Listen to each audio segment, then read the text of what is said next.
High, শুভ শারদিয়া। আর আজকে আমি শুরু করছি ষষ্ঠীর ব্লগ। সো রেডি হয়ে নিয়েছি, এখন যাচ্ছি বাড়ির কাছেই ঠাকুর দেখতে আমি আর ভাই। তো বেরিয়ে একদম এই পাশে স্কুলের প্যান্ডেলটা দেখতে চলে আসলাম।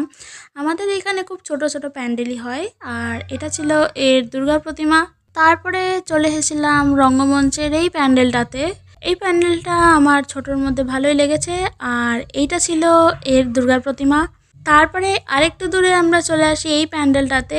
এই প্যান্ডেলটাতে একটু ইউনিক কিছু করার চেষ্টা হয়েছিল, বাট ছোটোর মধ্যে ভালোই হয়েছে। আর এটা দুর্গা প্রতিমাটাও ছিল একটু ইউনিক। সো এই কয়টাই দেখলাম আমি আর ভাই ঘুরে ঘুরে। তারপর মেলার সামনে দিয়ে ঘুরে একটুখানি ওকে মোমো খাওয়াতে নিয়েছিলাম। আর ও দেখো একদম মোমো খাওয়াতেই কনসেন্ট্রেট করছে, এদিকে তো তাকাচ্ছেই না। সো তারপরে এই 1 প্লেট মোমো ওকে খাইয়ে বাড়ির জন্য কিছু নিয়ে চলে আসলাম বাড়িতে। টাটা।